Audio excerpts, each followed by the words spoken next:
Hi, best friends. I'm Tabby, And I'm Caitlin. and today we are going to discuss A Court of Thorns and Roses also known as ACOTAR, by Sarah J Maas. Yeah, so for those of you who don't know, we do abbreviate the titles of these books. So if we say ACOTAR, that's what we're talking about. We're talking about like the acronym. It's a mouthful. You know what I'm saying? ACOTAR is just so much easier. So yeah, we'll start off with Tabby reading the back of the book for us. Yeah, just to give you a little insight to what we're getting into here. So when 19-year-old huntress Farah kills a wolf in the woods, a terrifying creature arrives to demand retribution. Dragged to a treacherous magical land she knows about only from legends, Farah discovers that her captor is not truly a beast, but one of the lethal, immortal fairies who once ruled her world. At least he's not a beast all the time. As she adapts to her new home, her feelings for the fairy, Tamlin, transform from icy hostility into fiery passion that burns through every lie she's been told about the beautiful, dangerous world of the Fae. But something is not right in the fairy lands. An ancient wicked shadow is growing, and Farah must find a way to stop it or doom Tamlin and his world forever. Yeah, okay. That about sums it up. Let's roll right into it. Okay, so first of all, what is your opinion of the book overall? Like, how would you rate it? If I had to rate the book, so I love all of Sarah J Maas's work. She is absolutely incredible. We'll talk about world building here in a little bit, but I mean, she really just does a phenomenal job at creating a way for you to, step outside of your own world. So you can escape for a few hours reading this book. And that's something I've always really respected about her. The book itself, if I read the entire series, if I had to look at it in terms of the entire series, I would probably give it a 4 out of 5. It's not my favorite, but it does create the foundation, obviously, for everything that ACOTAR is. So you have to love it, because without that, we wouldn't know what's going on. That being said, I mean, there are some things that I didn't necessarily love, or I have a little bit of a bone to pick. She maybe just didn't clarify or follow up on some things. We had some loose strings at the end. The book itself, though, is beautifully done. I agree with you. And I think I would rate it a little bit higher than you. I think I would rate it like 4.7 out of 5, if that's allowed, because this is, of the entire series, it's my second favorite book. I think I really like a lot of that world building. And I will admit, the first time I read it was a little overwhelmed, a little confused, but this is actually my second time reading the book. So I had a lot of, having read the entire series now, I had a lot of moments of realization, and it just made me feel really good. And I think there's a little bit of nostalgia for me just attached to the first of any series. It's like the book that made me interested in the series Love in it, the first love the place. series. Yeah, so I always have a soft spot for the first book of any series. That's just kind of my personality, I guess. No, and I totally agree. I definitely am glad that I've reread it a couple times now, because there is a lot of world building. You do miss some information every now and again, because you are focused on where you're at in the world, what characters are interacting with each other at the time. And so going back and reading it a second time, it definitely does like make you catch things you missed, and then also allow you to piece together things in future books, and also some theories that you may be interested in. Yeah, and part of that is due to the way Sarah J Maas writes this book is from Farah's perspective. And so all of the world building that's occurring is from what Farah sees and hears. So it starts off, she's in the mortal realm, and all she knows about the fairy realm is basically fairy tales, for lack of a better word, from growing up. And so it's in her mind like this nightmarish land of like horrifying creatures that'll rip your throat out. And that does exist there. But she is being introduced to this world a little bit at a time, and so that's the information that we as the reader have as well.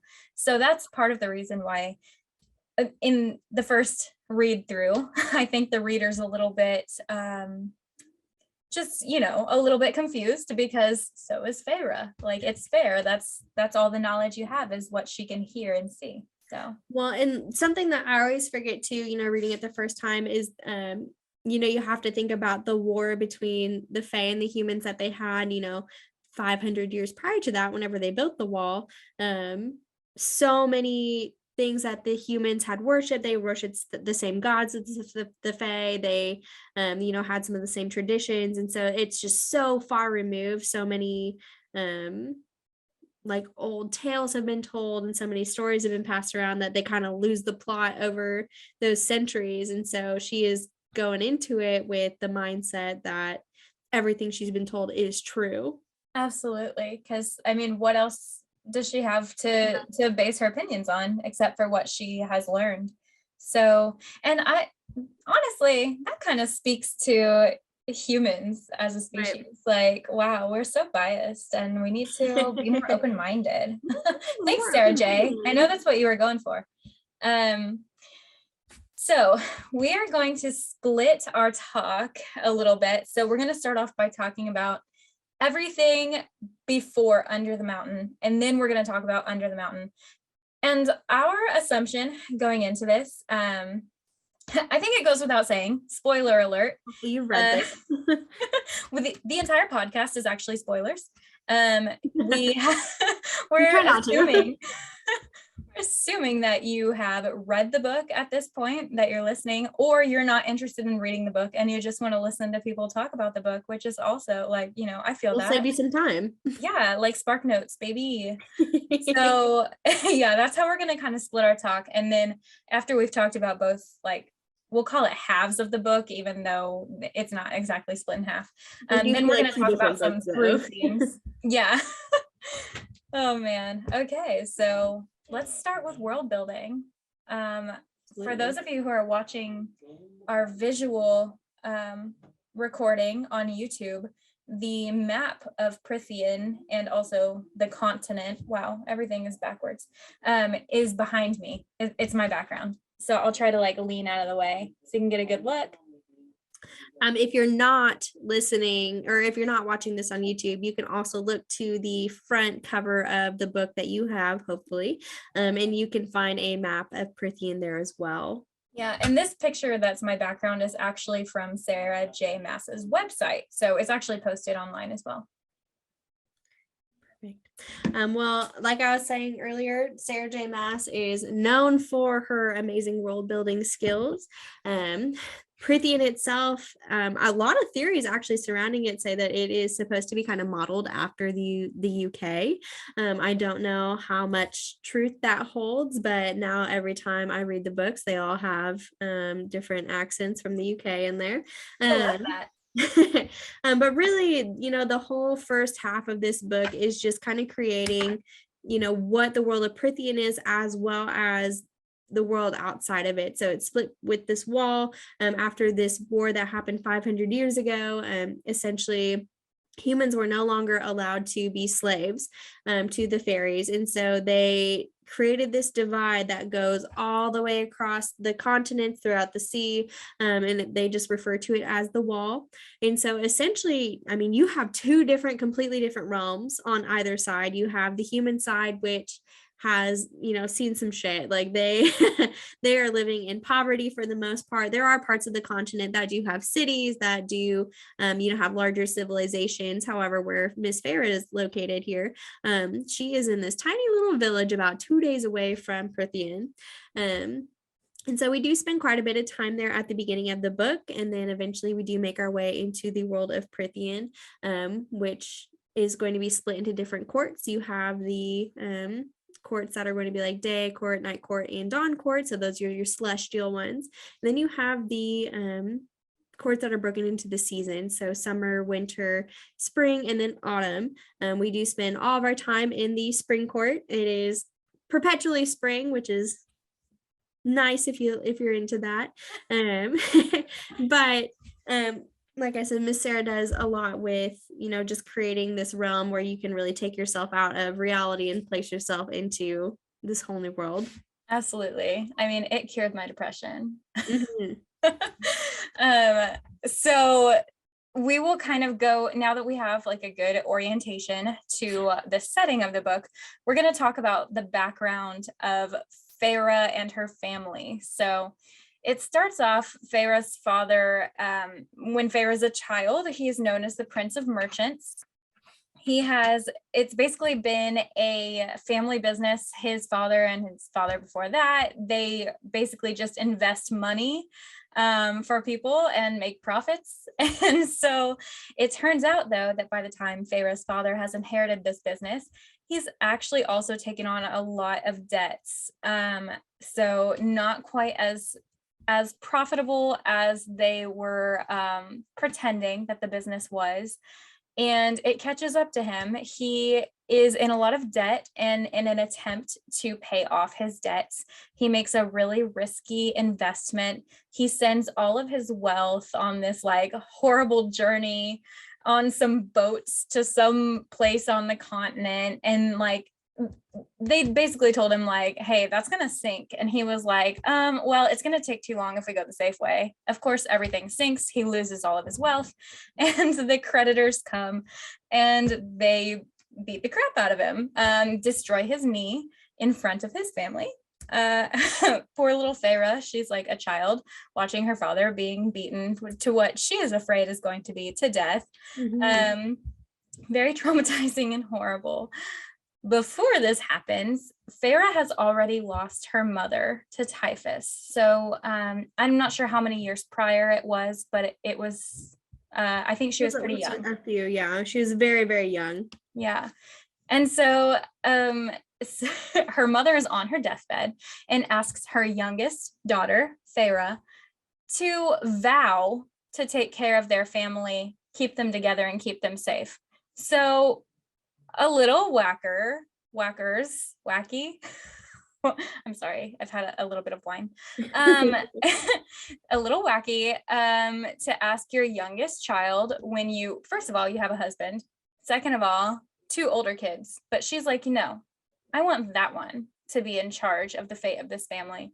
And Farah talks about how with kind of the tradition of their culture, it's like promises are the most valuable thing that you can to use. Like it's like a currency, but the most valuable of them is like to promise someone something. Which is funny because it was actually Fae. They talked about it being Fae tradition to make these vows, and so it's something that had carried over from before the war, and so it is something they take very seriously. With them not having magic, or so they say, these vows are like all they have.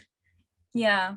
So needless to say, Farah feels very indebted. This promise that she made as a child to keep her family safe and keep them together, it influences every decision that she makes.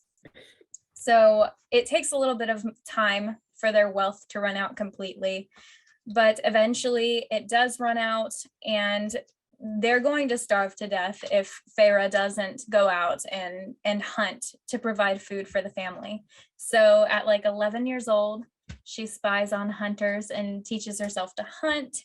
And she does that for 5 years until the time that the book is taking place, when she's 19. Do you want to kind of talk about her sisters? Yes, I will. I know you love talking about her sisters. I think Farah's sisters are absolute garbage. So we have the oldest, Nesta, and so Nesta is just a spiteful piece of work. She knows she is, and she owns it, and that is probably the only thing that keeps me from absolutely detesting her, is that at least she knows she's the way that she is.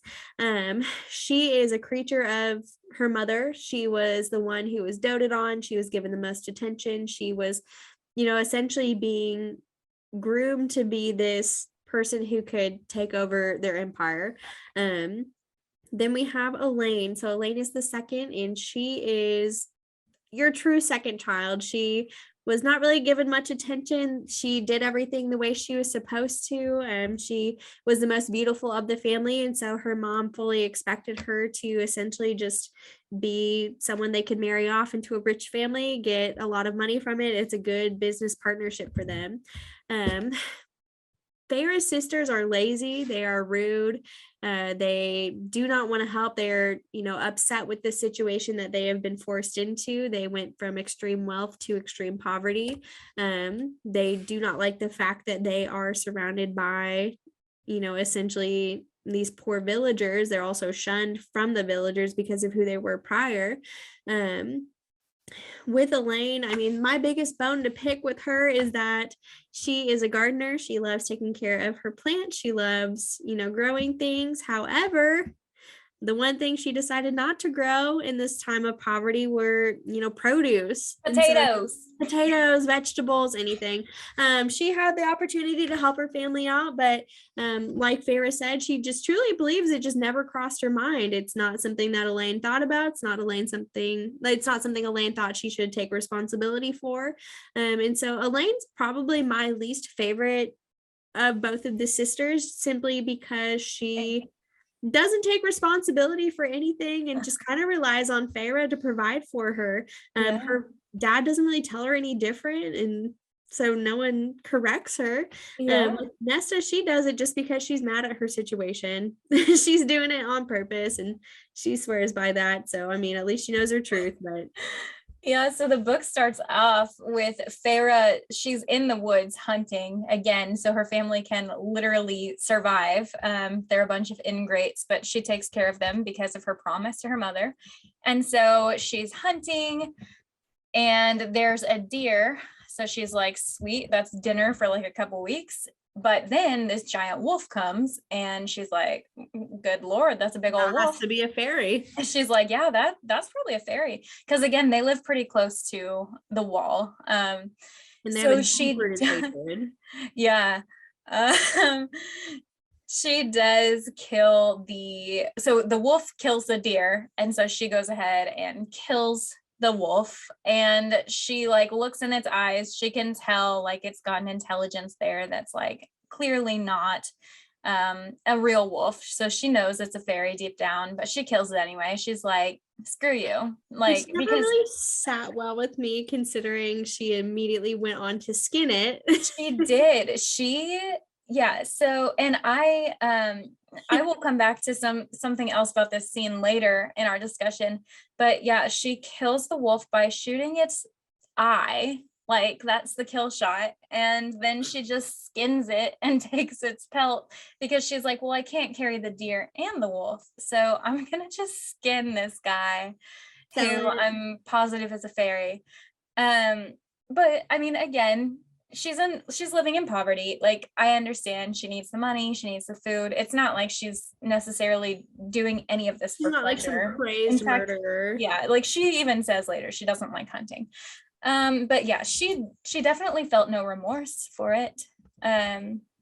She even says at the end of the chapter, like, I wish that I could feel remorse for the creature or the thing. Like, but it's winter and it's but it's winter and I'm starving. Like, like it makes sense. It tracks. It's a coping mechanism. That's fair. But anyway, that's how the book starts off. She takes this home, and she arrives and is like, she had told Nesta before she left to chop some firewood, and Nesta didn't do it. And so she's like, Nesta, chop the firewood or we're going to be having a cold breakfast. Like, she definitely fights back a little bit against her family being a bunch of spoiled jerks. But, sometimes it works out, sometimes it doesn't. It just depends on whether or not Nesta wants something bad enough. So, which we do see later on when they, take everything to the market, and suddenly you have Nesta out front chopping wood, making sure everything looks nice. They are just very, very selfish. So because Nesta and Elaine, they ended the night I guess Nesta and Farah had the fight, but Elaine clearly took Nesta's side and went after her, and they don't speak to Farah for the rest of the night. Yet the next morning, Nesta and Elaine are following her to the market because they want some of the money that she gets from selling the pelts. So it's a very troublesome relationship. So that brings us to our next point about the similarities to this story and Beauty and the Beast. if you want to kind of go through like how the plots are similar. Yes. So really the basic plot, the basic physical portions of this story are very similar to Beauty and the Beast. So we start off with Farah, and Caitlin actually will talk a little bit about her name and her namesake a little bit later. We have Farah, and she is an outcast. Her family is an outcast. This is very similar to how Belle and her father are in the original Beauty and the Beast. They are looked down upon. Everyone thinks they're kind of strange. They're a little different. They're not from there. You have the Beast, which is Tamlin in this situation, who ends up coming in for Farah because she has, killed off this sentry of his, and he has to take retribution on her. So he kidnaps Farah, or doesn't really kidnap her. He takes Farah to the land of Prithian. She agreed to go. Some of the biggest differences are obviously she's not going in place of any of her family members. However, she does feel inclined to do so because of the vow she made to her mom. So in a sense, she feels like it's her duty to do so to protect her family, like Belle did with her father. Some other similarities really comes down to, the household itself. So there is this blight or this sickness that has fallen upon the land, and it's affected everyone's magic, that basically it's gone awry. Things are not the way that used to be. Everybody in Tamlin's household has these masks that are attached to their faces. And this is due to a curse. When they went to a masquerade, everybody had, worn these masks as an homage to Tamlin and his abilities to change shapes. And so they're all stuck in these forms, similar to how it was in Beauty and the Beast. And his household were all turned into, pretty common appliances such as, teapots and feather dusters and candlesticks.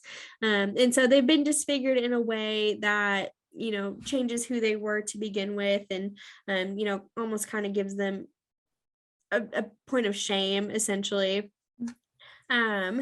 Really, those are some of like the biggest physical similarities between the two series. In addition to, Tamlin's ability to change into an actual beast. And Yeah. you have, the curse that he's trying to break here. And Farah, eventually we find out she is the one who is supposed to break it. He's supposed to make a human woman fall in love with him after she has such hate in her heart for fairies. And in the 9th hour come in and, fix everything for them. But once we obviously get to Under the Mountain, things change a little bit. But for the first half of the book, it is pretty much the exact same as Beauty and the Beast. Yeah, it is. And I think that's what makes the Under the Mountain section so interesting, and everyone's favorite, well, I say everyone, our favorite part of the book, because that's where the originality comes in. And it's definitely, it's the best part of the book. It's fantastic. And I just wish it was longer. So some other just a little more detailed similarities that are kind of fun. So Belle in Beauty and the Beast, Belle means beauty. And similarly, Farah means beauty. So we find on page 69, Farah is looking in the mirror and she says, "I would have lived up to my namesake were it not for the effects of poverty, but I'd never particularly cared. Beauty didn't mean anything in the forest." So, and later on, we actually find out that Farah, her name comes from an older dialect from an ancient Fey language. So in that language, it means beauty. So that's interesting. And some other details that are similar. Tamlin does come to Farah's aid when she's being attacked in the woods by a pack of evil fairies, similar to Belle being attacked by wolves. And Farah does tend to Tamlin's wounds once he's hunted and killed the bog, another evil fairy entity, similar to when Belle tends the beast's wounds in that story. And let's see. Oh, also, like when the beast gifts the library to Belle, Tamlin gifts the gallery, the art gallery, to Farah, and also gives her somewhere where she can do all of her painting and provides her with all the supplies that she needs.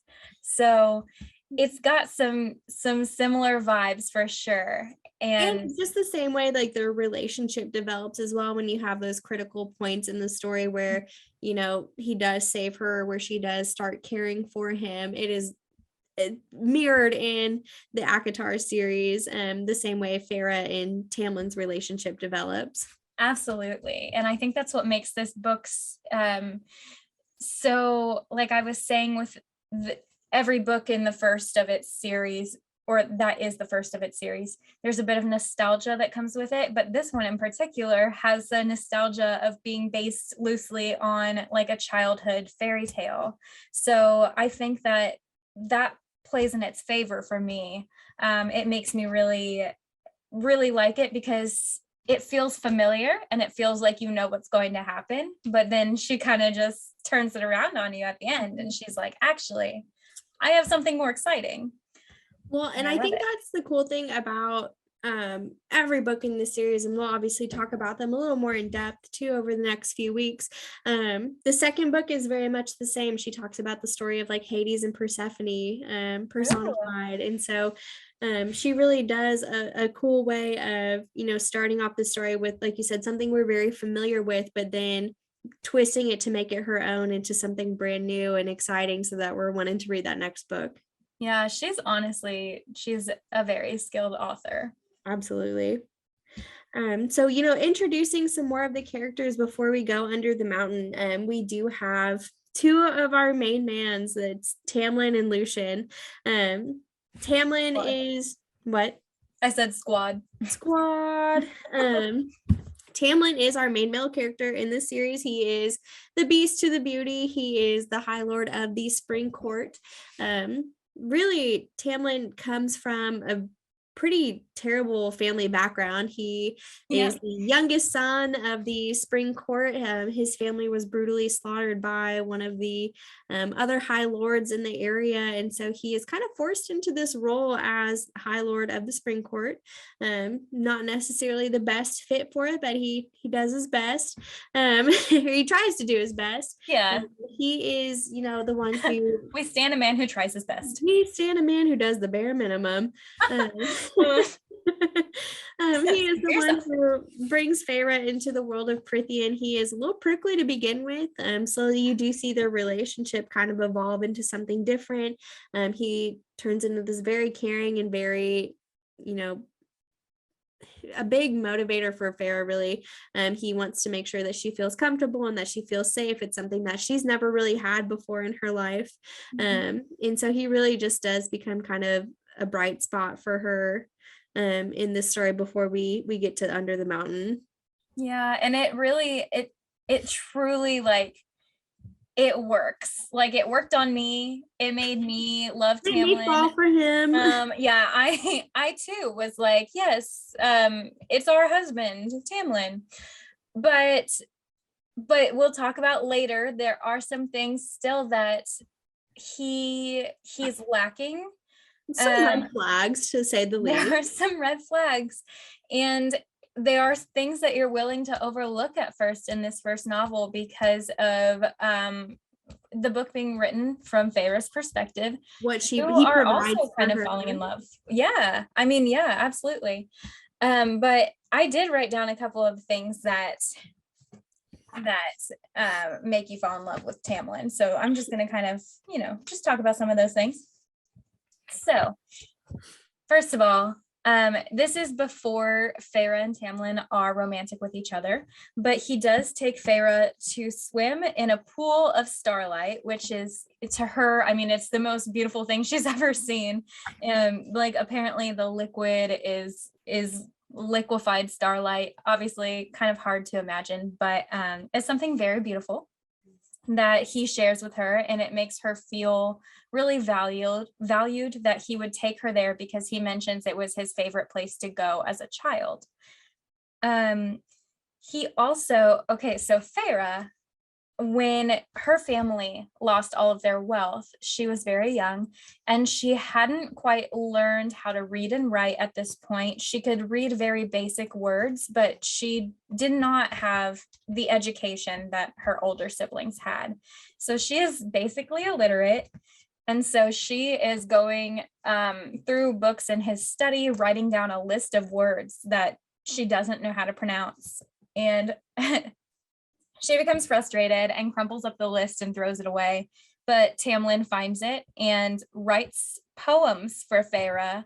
And I think it's every second and fourth line end with a word from her list. And her list is It's quite long. funny. It's long and it's funny, and none of the words go together. So the poems are comical, and Farah, it doesn't list all the poems out, but supposedly they are dirty, dirtier and dirtier, and make her laugh. And so that's just something that I think she really appreciates, is that someone took something that she feels really insecure about, and then they turned it into not only showing her how to use the words that she didn't know how to read, but also just turning it into something lighthearted and not making fun of her, but turning it into something that they can laugh about together, which is like really and sweet. I also think it humanizes Tamlin himself, because you learn a little bit about his history before he was, forced into the role of High Lord. He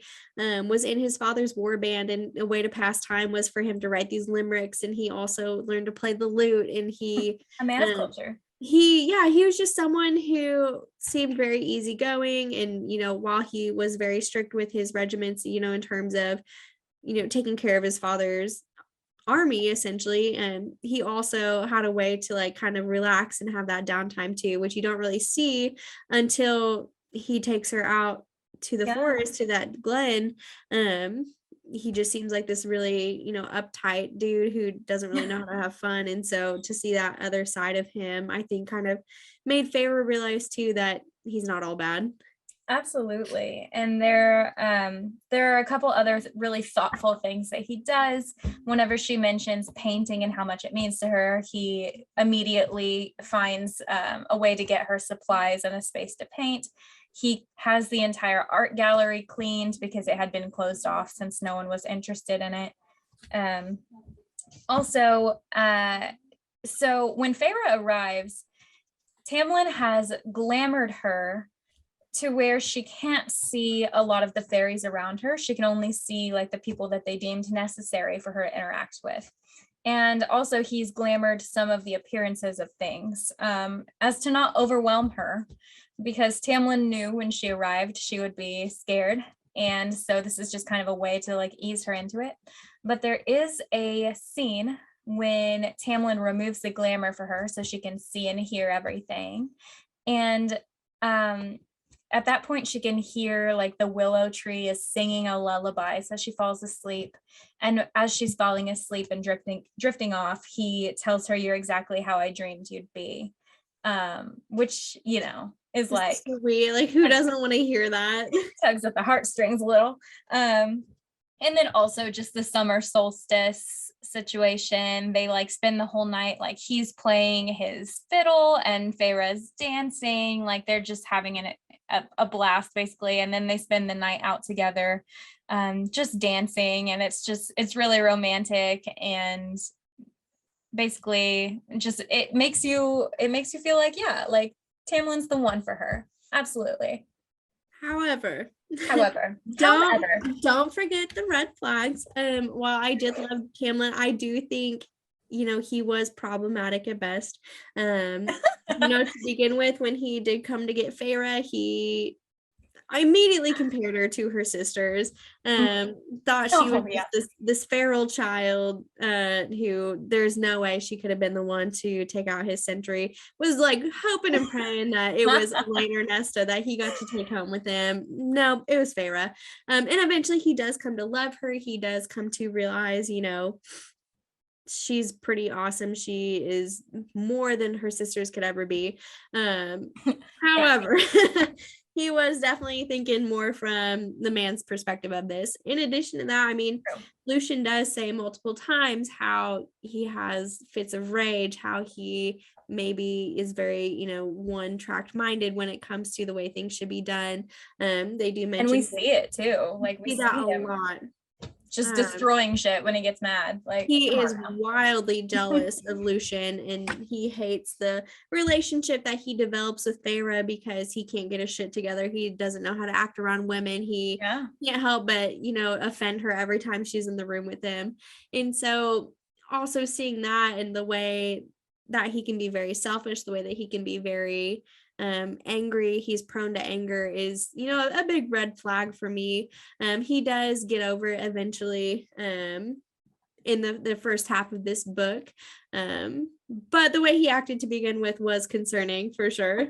So ladies, the lesson here: just because a man writes you a poem doesn't mean he's the one. You gotta look at the whole picture. You gotta look at the whole man. The poem, just with the man. Just the angry man. Angry man, we don't love. Lucian himself, though, Lucian is one of my absolute favorite characters. So to be completely honest, I was rooting for Lucian and Farah the first time I read this book. I desperately thought they were going to end up together. I thought he had way better chemistry than Farah. Obviously, I knew that they were going for this Beauty and the Beast outlook, so it wasn't going to be Lucian. But just the conversations between Lucian and Farah, the way that they get along, the way that he obviously doesn't care much for her to begin with, and he makes that very clear. However, they do develop this very stable relationship throughout the book, and he does end up being a huge component in her success throughout the book itself. And so I really do think he's a solid character. He very much personifies the mask that he wears, being a fox. He is slick. He is a courtier through and through. He is very good at talking his way out of situations. However, he is a very strong character in this book, a very strong supporting character, and he kind of keeps Tamlin level-headed. Yeah, and he is very, like you were saying, like, not into Farah being there at the beginning. He does not care for her. She killed one of his close friends, Andras, and so he rightfully so does not like her. But the more that he gets to know her, and the more that she starts to let go of some of her prejudices, they really do build a very solid bond, to the point where he even because he knows that she doesn't necessarily feel safe where she's at, he does gift her a hunting knife, which is, obviously you're not going to give a knife to someone unless you trust them and forgive them. So I think that's a real turning point for their relationship, is when he gifts that to her. Absolutely. Then we have our queen, Alice. She is amazing in every way. She keeps Farah humble, and she keeps the estate running. She keeps the men in line, and she keeps the estate running. Alice is, she's a boss bitch. She's amazing. She does it all for Farah. She, obviously understands. She can even braid hair. She can braid like a queen. She knows Farah is distressed getting here, and even though Farah is extremely prejudiced against the Fae, Alice, tries to make her as comfortable as possible. She gives her clues. I think Alice is really the main reason that Farah, kept her ears open, that she was able to understand what she was eavesdropping, is because Alice was the one who told her, keep your wits about you. And so I think Alice was a huge component in Farah being able to figure out, what exactly was going on here. Because from the get-go, she wanted her to be successful. And so I really, she was a small character, but she was a huge role in Farah's success. Yeah, and she also played such a huge role in Farah feeling comfortable at the estate. Whenever she would go through really traumatizing events, like being attacked by the Naga, or I think after she found the head on a spike in the garden as well, Alice makes her cups of molten chocolate and draws her a bath and is like, hey, take a load off. I know that was a lot. So she just kind of, and that's probably also, it kind of is probably in part because Alice is really trying to fill a void. She normally takes care of her nephews who were basically orphaned before like the Under the Mountain split, so 50 years ago. So she's not had her nephews within her life in 50 years, and she's really, you know, got a hole in her heart, misses taking care of people.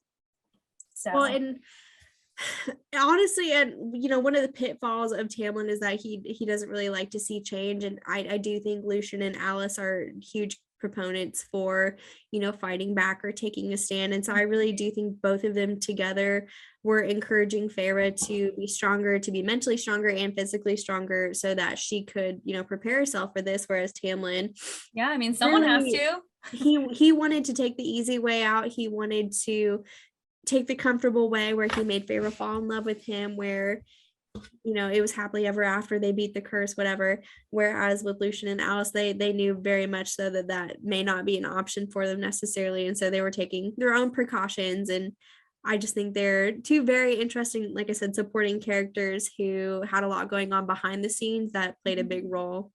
Yeah, absolutely.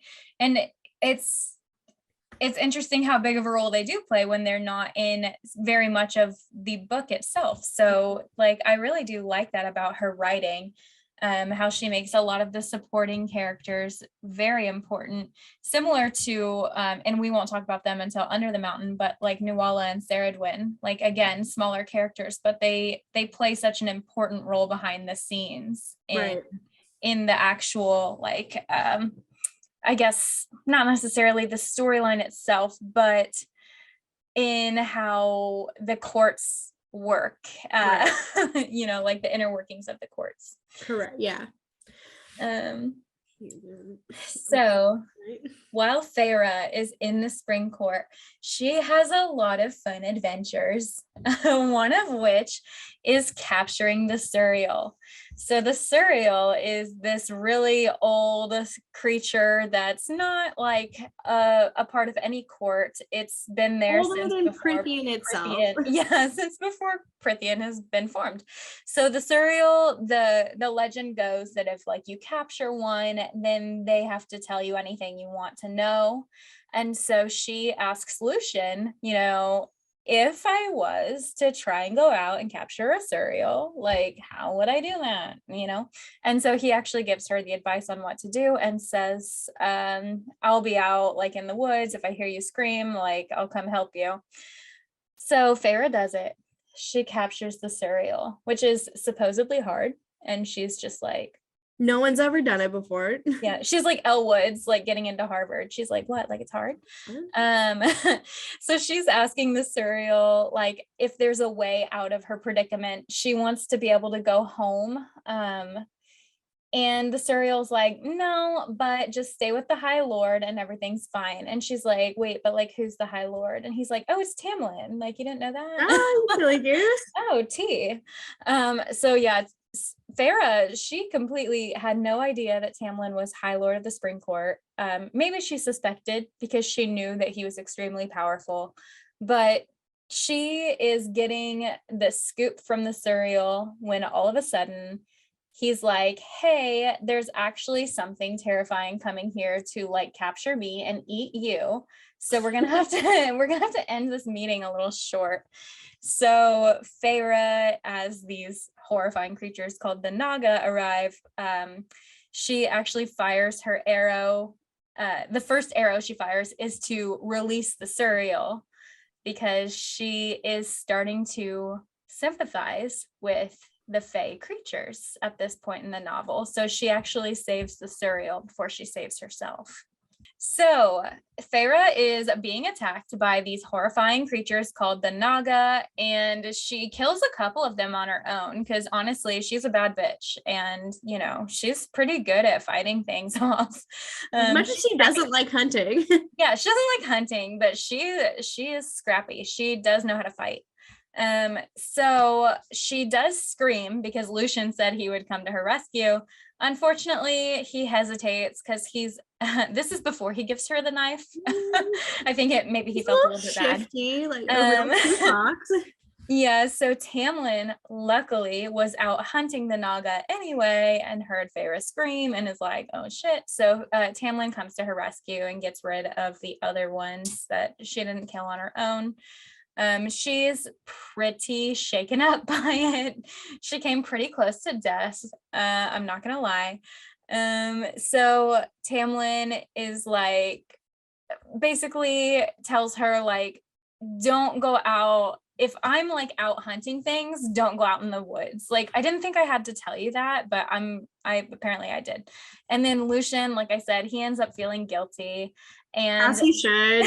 as he should, because why did you hesitate? That's so rude.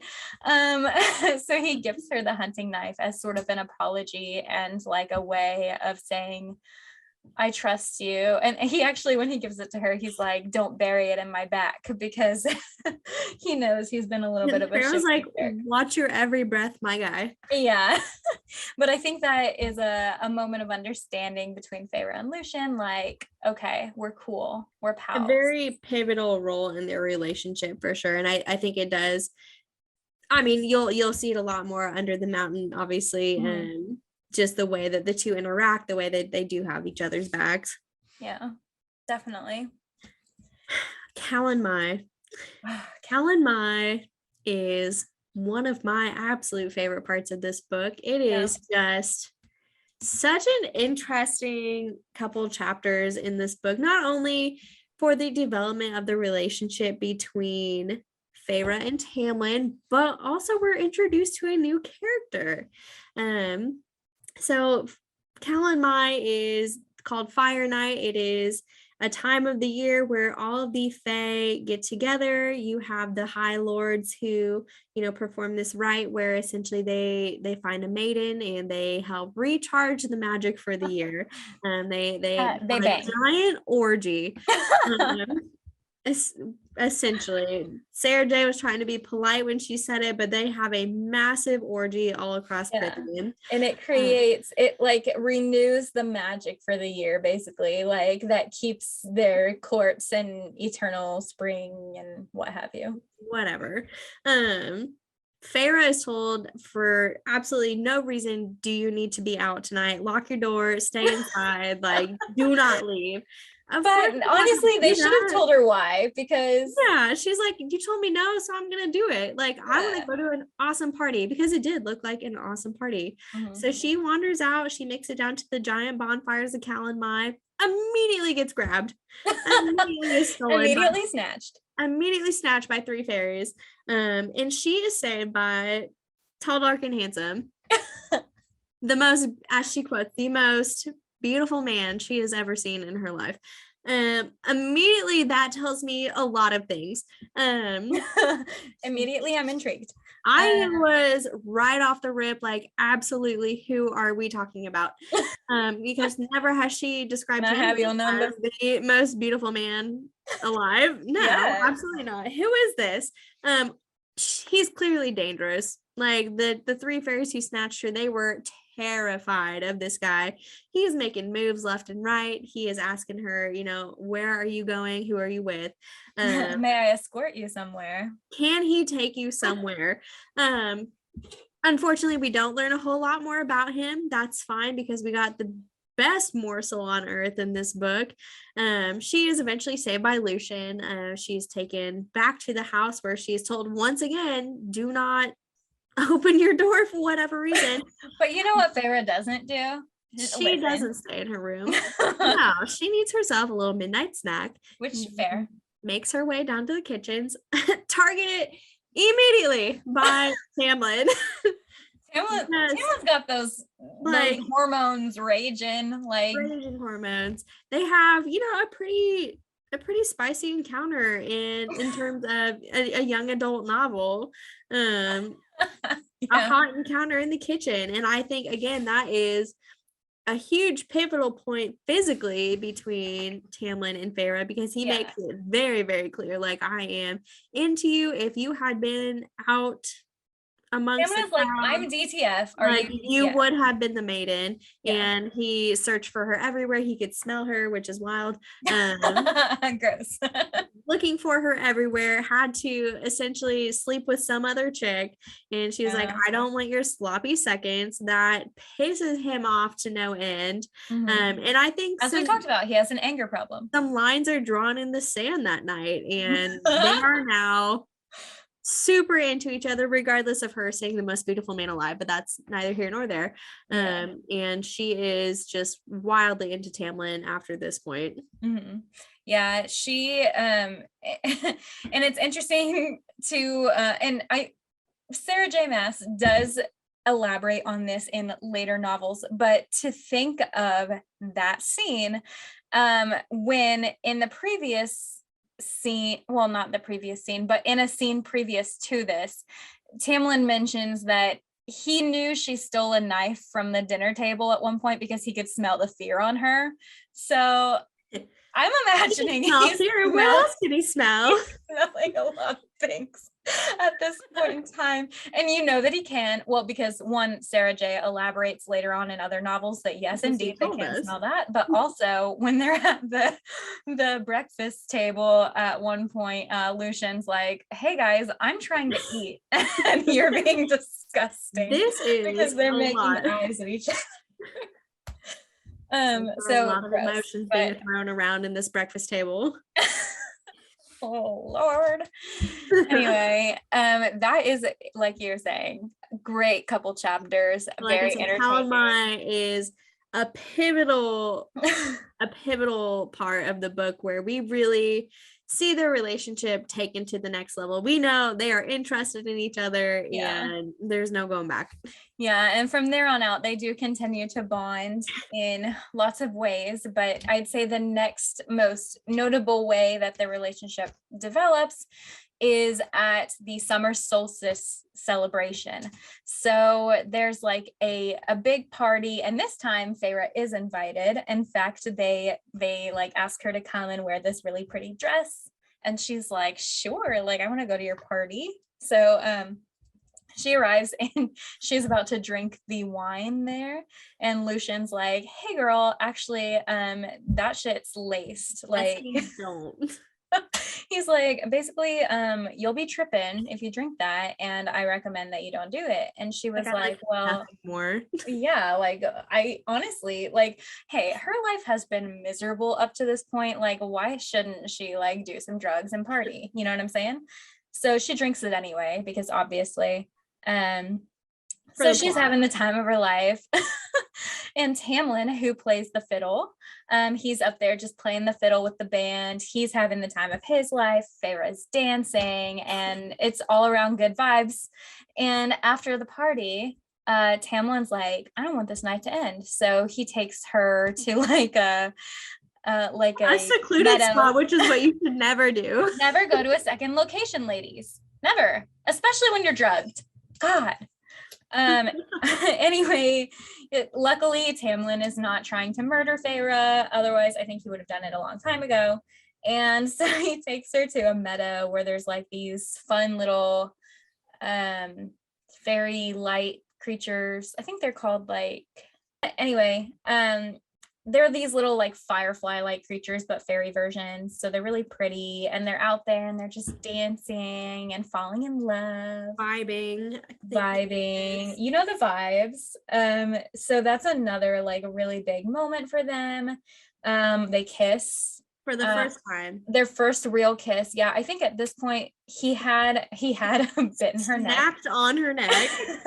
And also I think that there had been like he kissed her forehead and she kissed his hand, like whenever he removes the glamour. He licked the blood off of her broken palm. Like yeah. So, but this is their first real kiss. He's like, I want to kiss you, and she says, do it. It was consensual.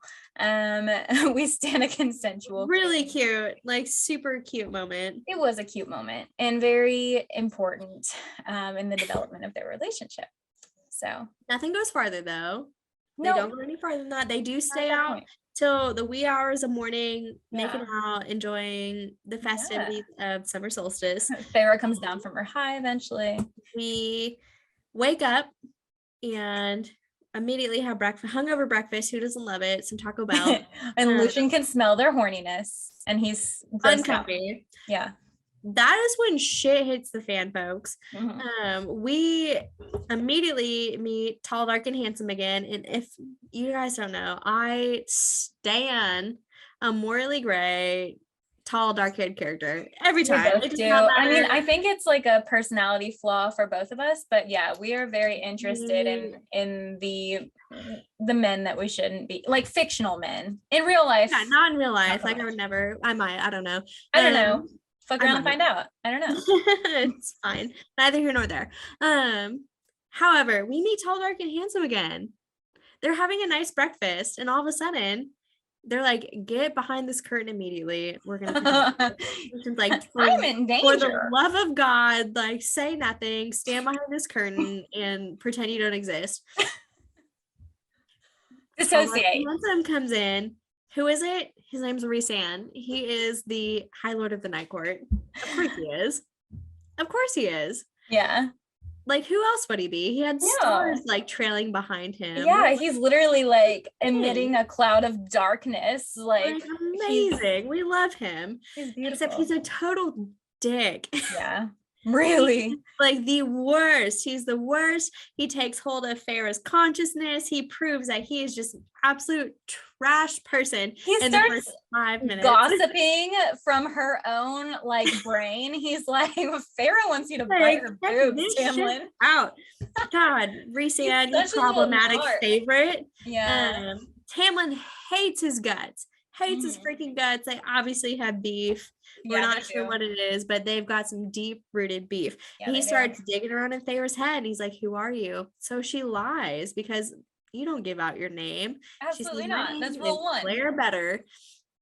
And he leaves and they realize they are in deep shit. So what does he do? He packs Farah up. He gives her the opportunity to say that she loves him.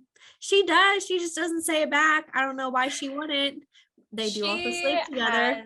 She has some deep-rooted issues, okay? She has some trust issues and she's just not ready to say it, okay?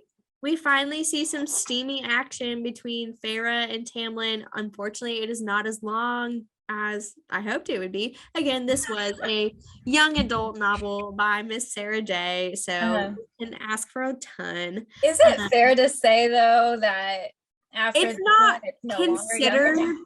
it's not considered young adult anymore just due to the other books that have been released. Mhm. However, when it was first released, new adult was not an option. That was not a genre. And so it was considered young adult until recently. Okay. Well, Yeah. And up until then, she'd also only written the Throne of Glass novels, mhm. and those are also A considered little young milder. adult. Yeah. So, Okay.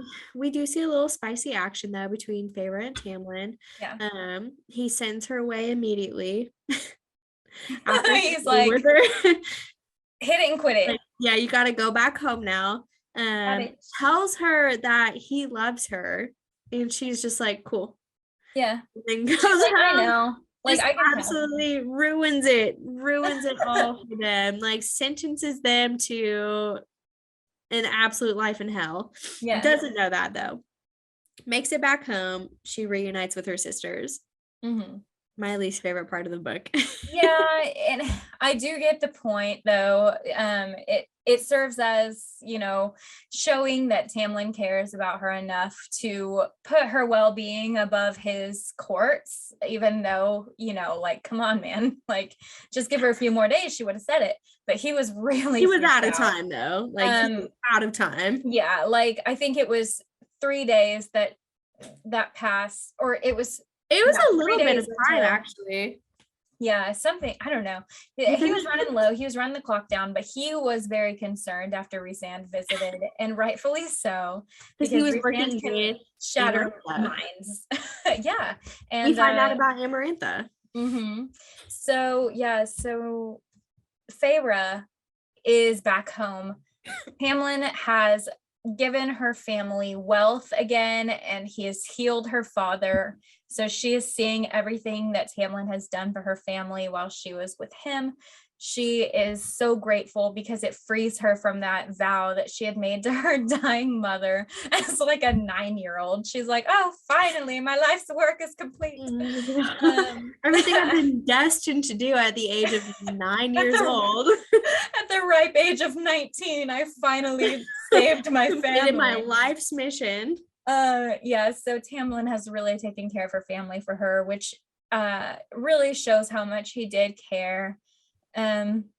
She is reunited with Nesta, who apparently never was glamored. So he I did will glamour talk her about family. that later. Yeah, we'll touch on that some more. But yeah, so Nesta the entire time remembered that Farah was taken by a fairy, and Tamlin had tried to glamour her family to not remember any of that, but Nesta did. And so she and Farah talk.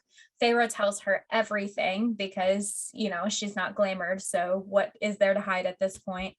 And Nesta's basically like, you need to You go dumb back. bitch. What are Like, you doing here? We're fine here. Like, get the fuck out. And We didn't so even want you back here. yeah, Nesta's like, honestly, I didn't miss your raggedy ass. So just go find your boyfriend and, get out. And so that's what Farah does. She goes back, but it turns out Tamlin's estate is in tatters.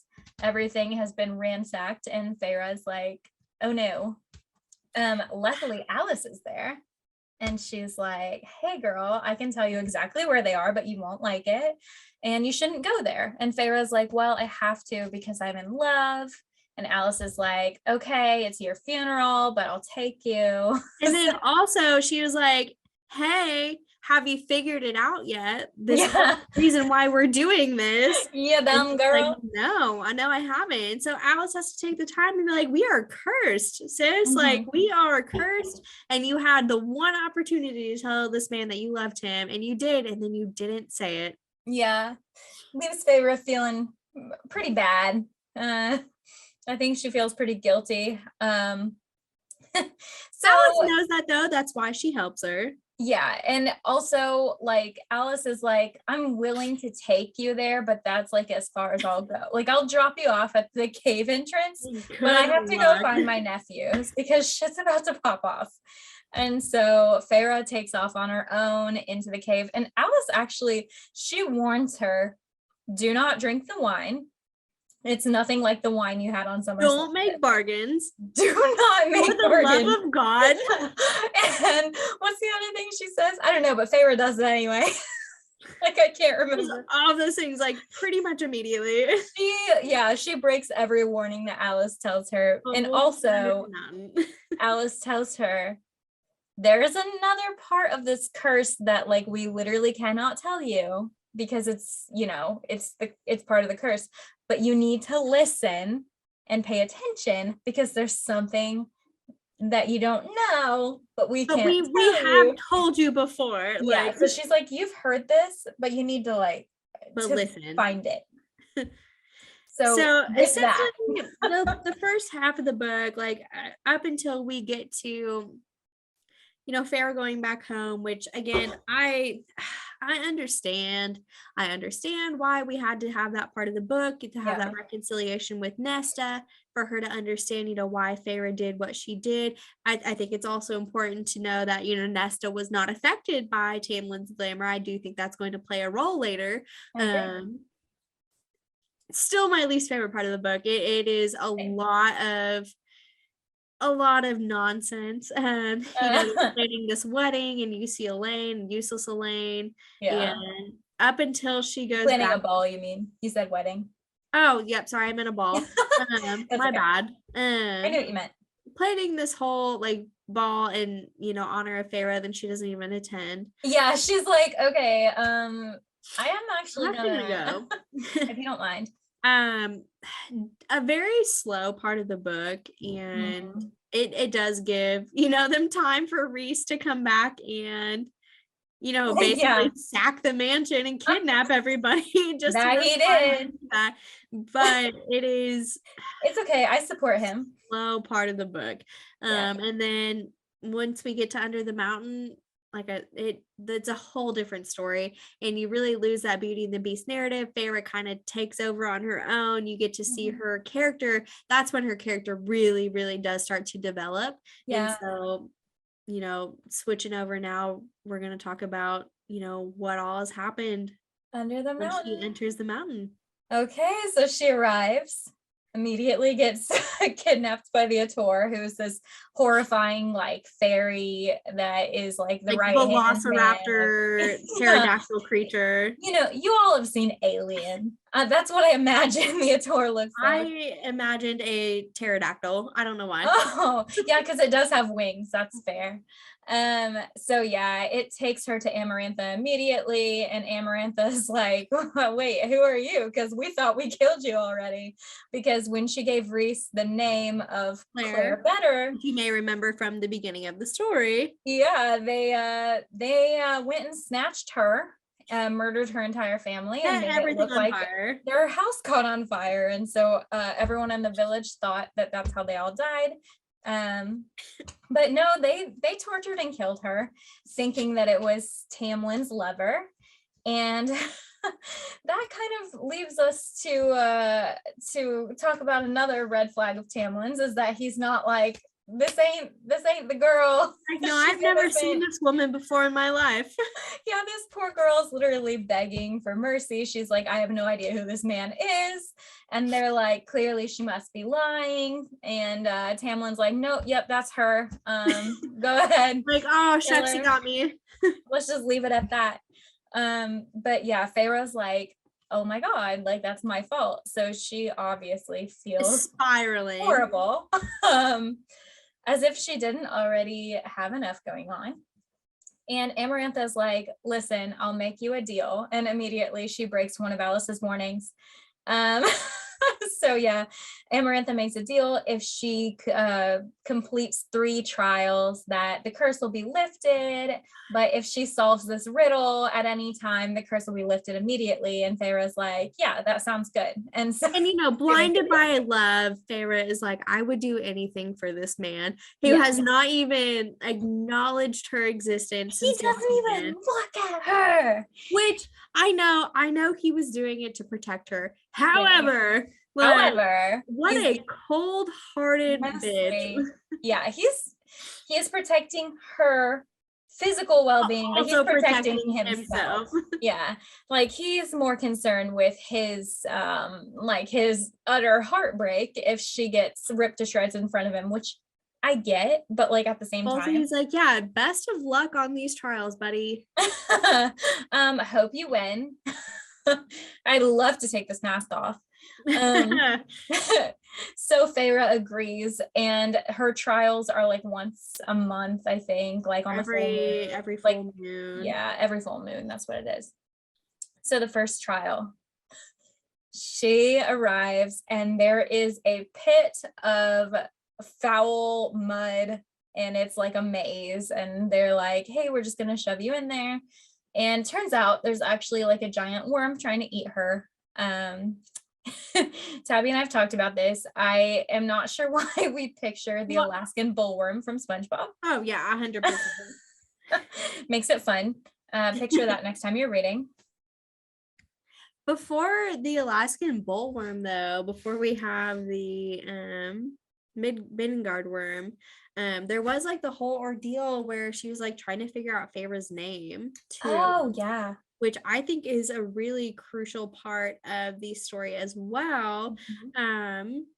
So before, Amarantha, makes this deal with her, like, hey, if you can figure out like what this riddle is, like, I'll let you go. She's like, I gotta know your name.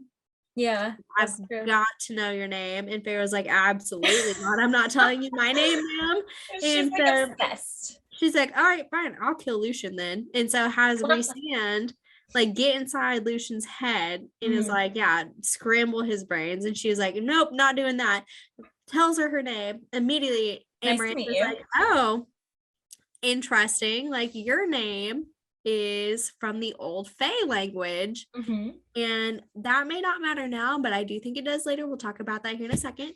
But I mean, names historically in the Fae history, names have a lot of meaning, and so it holds a lot of power.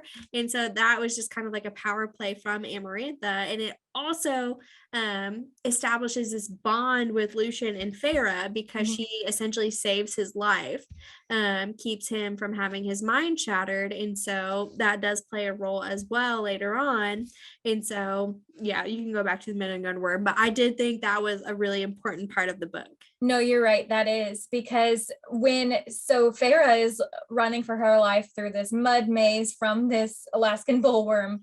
And at one point she like sets up a trap for it because she's a huntress. That's how she survived. She knows like what to do. So she sets up like these spikes for it to be impaled on, but she has to get it The to bones follow of her the there. victims. Yes, the bones of other victims of the Alaskan bullworm. And so at one point she's completely has no idea where this worm is at, but she has like cut her hand so it comes to the smell of her blood or whatever. And so Lucian yells out to help her, like where it's coming from. So he like yells out like it's to your left. And so she knows what direction to run.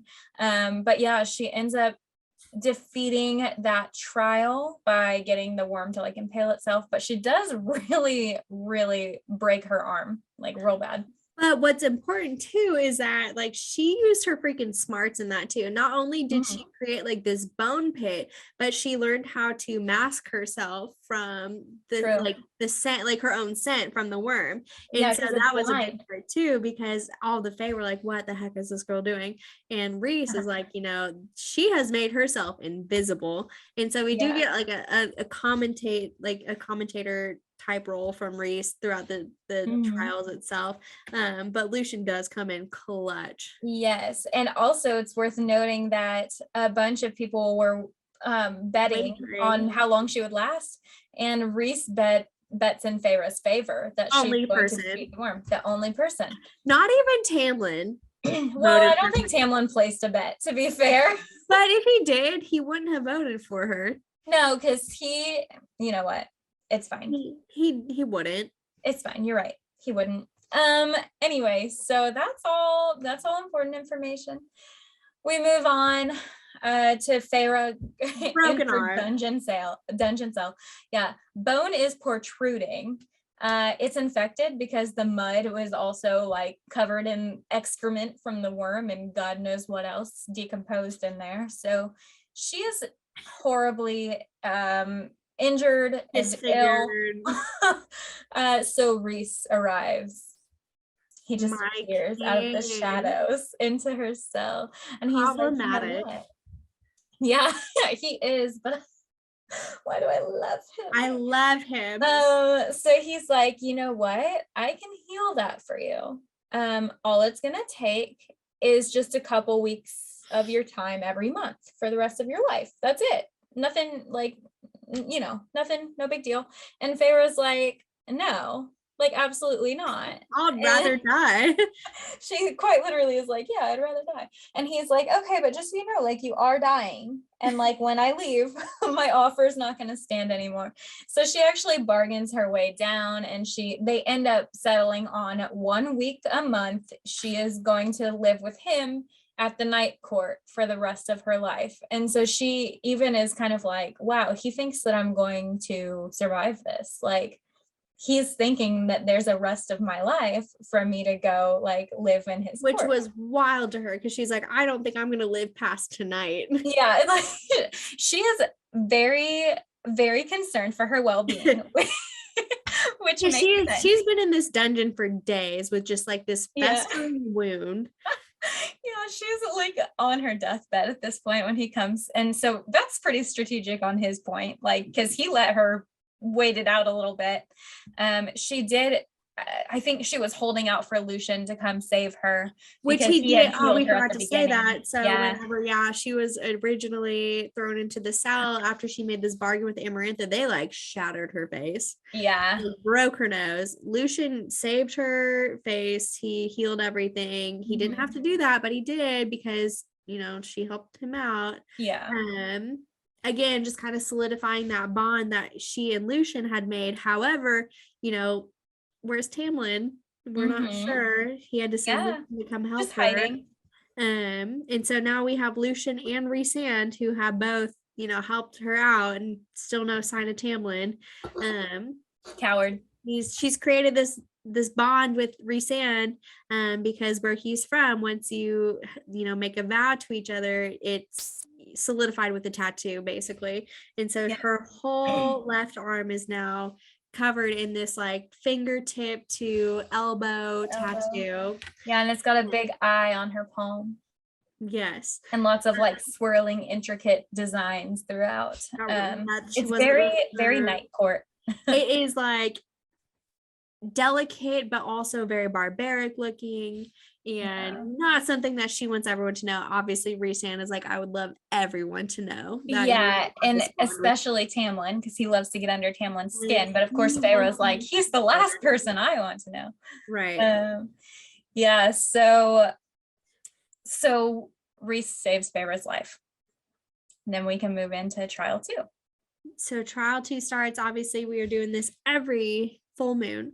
Farah gets to this like cell type thing, looks over, sees, who is it? Lucian. It's Lucian. He is manacled to this post, essentially, like handcuffed to it. And there are giant walls that are like 1,000,000 degrees. They have spikes on them. Start moving in, and she's like, "Hey, there are all very sharp spikes. They'd take forever. They're going to flatten them, burn them alive, and impale them all at once." Yeah. But like slowly.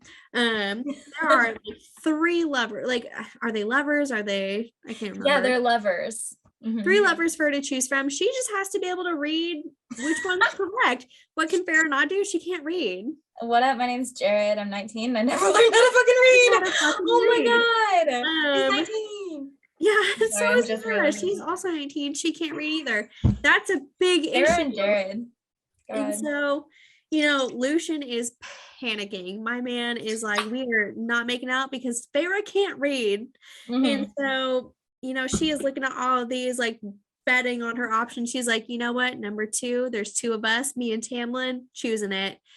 Goes to pull it, hand is on fire. Like, absolutely not. She's like, that's weird. Let me try it again. Hand on fire. Goes for number 1. Same thing. Like, someone's telling her something. So she goes for number 3, pulls it. That's the right one. Nick of time, saves the day. Lucian is like pooping his pants at this point. Like they're about to be upset and distraught. They're so close to being nailed by these fiery spikes. It's the same hand that her bond is on, that her tattoo is on. And so, she has someone helping her out in the crowd. Yeah. Rhysand.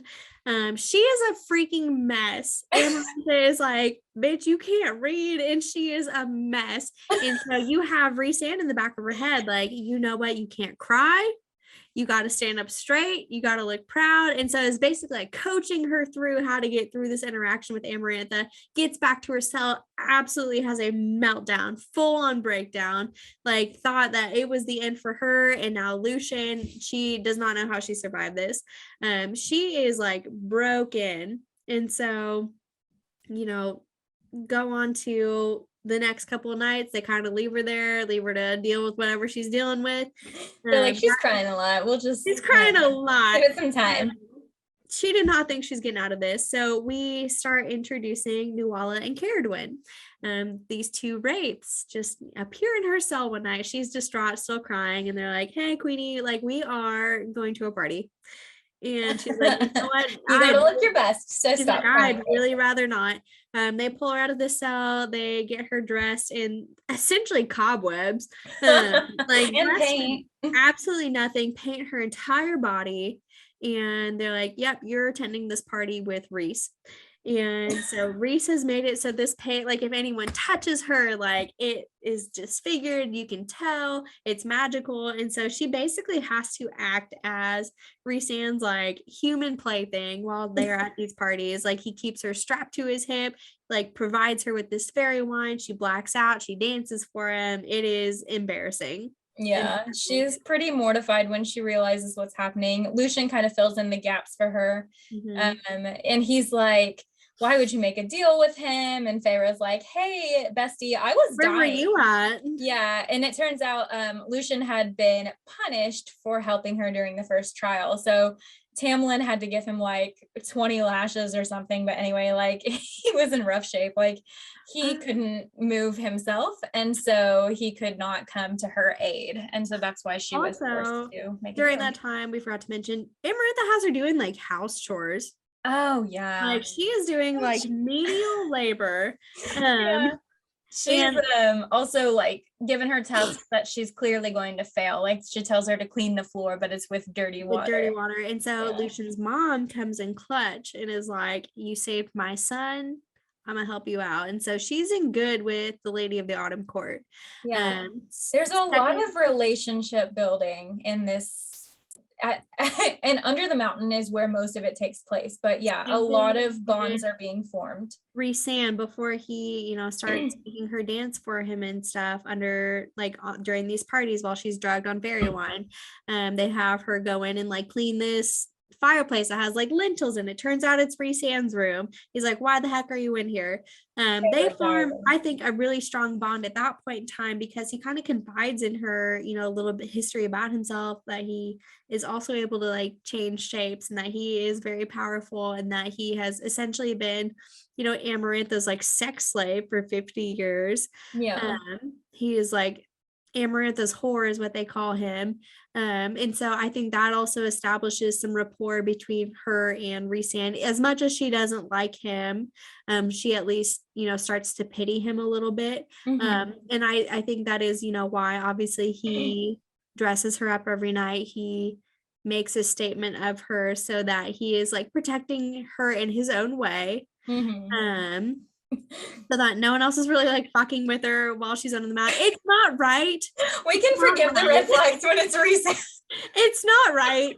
And he shouldn't have done it. And I feel like really gross about it. Like, but also listen, give him time to apologize for it. He'll probably apologize for a reason.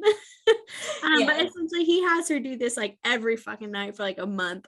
Yeah. Until, like the next full moon, and like it's the night before her third trial, and you know shit gets crazy. Yeah, so the night before her third trial, Farah's like, I could die tomorrow.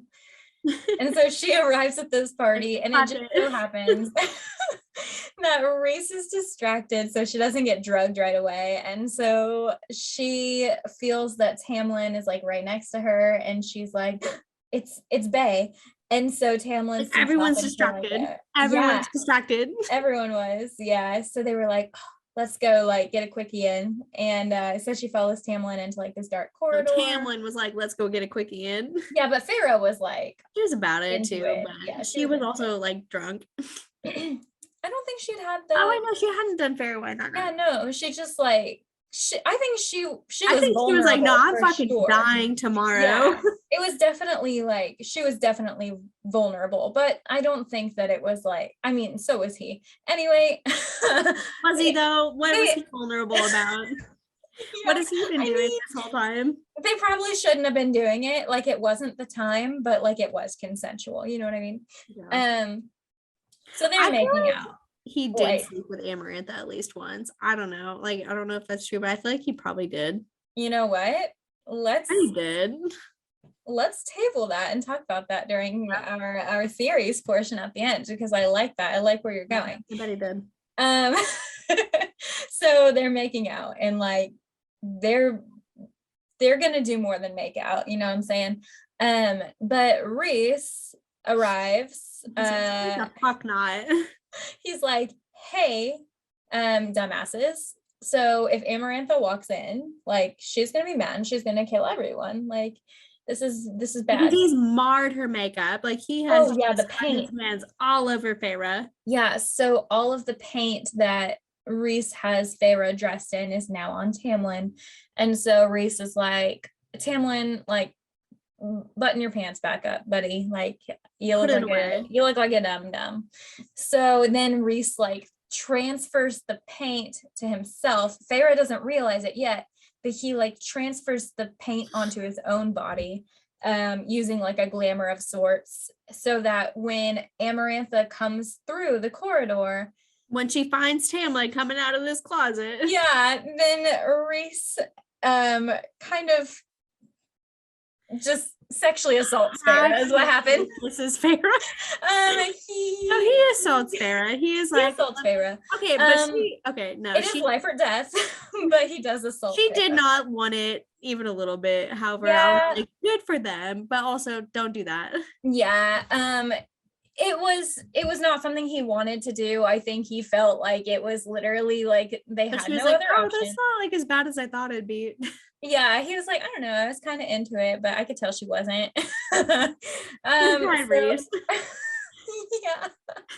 So Farah's obviously pissed off that he did that, but he arrives in her cell later that night and he's like, hey, look, like you were acting a fool. I had to like do something.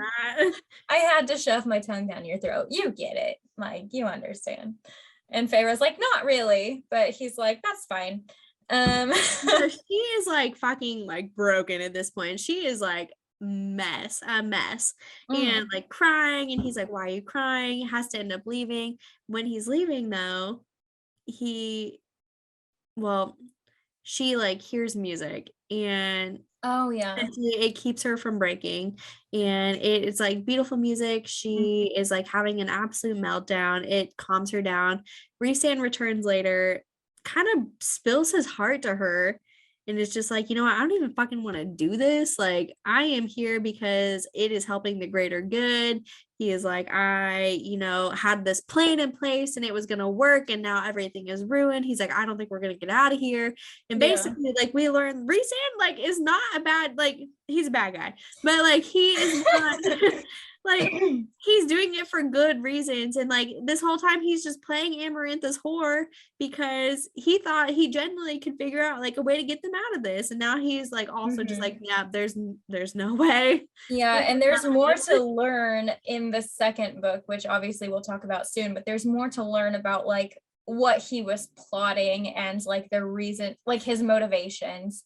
But yeah, clearly he was an asshole in this book. There's no denying. He's just a dick in this book. Yeah. But it's something that if you can imagine being in a situation where you're imprisoned for 50 years, you probably would do some pretty selfish and bad things like to get out of it. So I don't think I'm better than him. I would probably act the same. And honestly, like he really thinks like this is the end for everybody. He's like, tomorrow's your last trial, like best of luck, but like there's no fucking way we're getting out. He's like, listen, you can't even read. Like, bro, we barely got out of the last one. Like, we'll see what happens. Third trial though. Yeah, third trial. Oh man, things are rough here. So third trial rolls around. Farah walks out. There are 3 fae just chilling in chairs, hoods over their heads, and she's like, what is this? And Amarantha's like, yeah, what is this?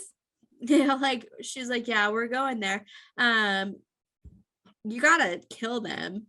She's like, you gotta kill them to finish this trial. You gotta stab them in the hearts. And Farah was like, I don't know if I can do that. I bet not. She's like, I bet not. She's like, yep, the last trial, if you can't do this, like everyone is imprisoned here and you are dying. And so they bring her this dagger on a black pillow, and she has to look each one in the eye. First one is like this super young dude begging for his life, crying, upset, stabs him in the heart, break. She is shattering inside, like upset. And second lady, it is again a younger fae. She starts praying. It's the same prayer that they say over, the fae that ended up dying after Amarantha cut his wings off. And again, Farah, the remorse she feels immediately. She hasn't even killed this lady yet, and like already her heart is breaking. And the fae lady, she obviously understands. She wants everyone to escape as much as anybody. Farah kills her, and just a piece of her soul just keeps chipping away. She is distraught. Pulls off that third hood. Who is it? It's Tamlin. It's your boy. Of course it's Tamlin. Turn around, Tamlin. We thought, what? He was up by Amarantha in the dais. There's no way. It's ACOTAR. Yeah, bitch, you saw it. Glamored. Just kidding. Nope. Tamlin's in this chair. You got to stab him in the heart. What are you going to do? We got to think about it, obviously. Yeah, Farah, think about the things you've heard. Like, what have you heard? What did Alice tell you? What did you She's eavesdrop? like, keep your wits about you. Keep your ears open. When we kept our ears open, Farah, what did we hear? And we heard Lucian say, Tamlin, buddy, the heart is stone, and yet even though you have a heart of stone, you're a dramatic little bitch. That's be a tour as well. It's mentioned twice. Stone. That's weird. That's a weird saying. Yeah, Tour said it too. Yeah, he's like, you got a heart of stone, but you're afraid of a lot of things, even though your heart's made out of stone. Pretty weird. But do you remember like your heart's stone? And she's like, wow, that's crazy that they would say it twice. Yeah, like who says that? Means. And so she's sitting here pondering life, like pondering, what could that possibly mean? What can it mean? And when they say that he has a heart of stone, like, and like all the while she's thinking like, well, maybe I can just think of like the answer to this extremely easy riddle that Amarantha has given me. Yeah, honestly, I'm not gonna lie, Farah. I couldn't figure out the riddle either, buddy. Really? I did eventually. I did figure out quicker than she did, but I was just I did not figure it out right away, but I think I figured it out before she did. Like every time she said love, I was like, oh yeah, it's love. It is. And so Farah's like, man, I hope this isn't a metaphor. So she shoves that dagger. She's like, man, this is gonna really suck if I was wrong. But luckily she feels it like reverberate on some stone. She's like, fuck yes. Like I did it. And Amarantha is like, no, which I think not. Yeah, Amarantha's like, you thought that when I said when you answered the riddle immediately, that meant when you complete the trials that the curse would be broken immediately. And Farah's like, well, yeah, I kind of did think that. Like, no, I'll release you when I want to. You may be dead by then. Yeah, and Amarantha was like, actually, I'm gonna go ahead and kill you. So she's like picking up Farah because she has rushing her body. Yeah, she's got all these powers that she stole from the High Lords. So she's using these powers to shatter Farah's bones, like breaking her ribs, like pulling her apart, like toenails, fingernails yanked out. Like the whole time this is happening, I'm just like, my God. What's Tamlin doing? Crying like a rag doll. Like Tamlin's crying on his knees. Like, please don't do that. Yeah, and Tamlin like is literally doing nothing except for cry. What's Rhys doing? And Rhys is like shouting Farah's name. He picks up a dagger and he's like, I'm gonna stab Amarantha. He's ready to take action. Yeah, unlike Tamlin. And so Amarantha like sees Rhys coming for her with a dagger, and she's like, absolutely not, flings him against the wall. But Farah witnesses that and she's like, oh wow, it's kind of like he cares about me. That's weird. What's like caring, love? Yeah, and Farah's like, you know what? I know the answer to the riddle because as I'm having this, like, my life flash before my eyes. All these people that I love. Like, I'm having this little moment here. So she answers the riddle. The curse is immediately broken, but unfortunately, Amarantha does kill Farah. She snaps her neck. She's like, Farah's dead. And she is out of body, witnessing her lifeless body. She's tethered to something. She's tethered to something, looking through the eyes of somebody else. Yes. Oh, yeah. So she is seeing things from the perspective of who she figures out is Rhys. So Rhys watches Tamlin literally destroy Amarantha, like kills her, rips her heart out. Oh bad. Yeah, like he kills her so dead. Like you wouldn't even believe it. Yeah. Underneath like Claire Better's body. Poetic. And then all the High Lords come and basically revive Farah as a High Fae. Which is beautiful because everybody like gives, like they just put a little kernel of power into her. And when Rhys is the last one, put his kernel of power in. And when he does that, she's able to travel down the bond that they have created Mhm. and re-enter her body. And essentially it's what revives her is Reese's kernel of power. Yeah. So she wakes up as High Fae. Interesting. Crazy. How does that happen? No one knows. Magic. It's That's never how. been done before. So Actually, I she, think they say it has been done before. oh but yeah, because of what's her name? I don't remember, but we'll get to that whenever we read the other books. Miriam, something like that. Miriam. Her name's Miriam, yes, Miriam. Yeah. So yes, we will Miriam. revisit that with the other books. But it has not been done in a very, very long time. Correct. And they don't do it a lot. They're very sparing. Like this is a very special thing. But it wasn't the High Lords who revived Miriam. No, I don't think it was. It was not the High Lords that revived Miriam. This is the first time all the High Lords have come together to revive someone and make them into a new body. So she is a High Fae with a human heart. Mhm. And so she's revived. She is reunited with her love, Tamlin. And, he is doing some stuff. They're trying to figure out, what happens next. All the High Lords have been trapped under the mountain this whole time. Amaranth is dead. They're all meeting together. What needs to happen next.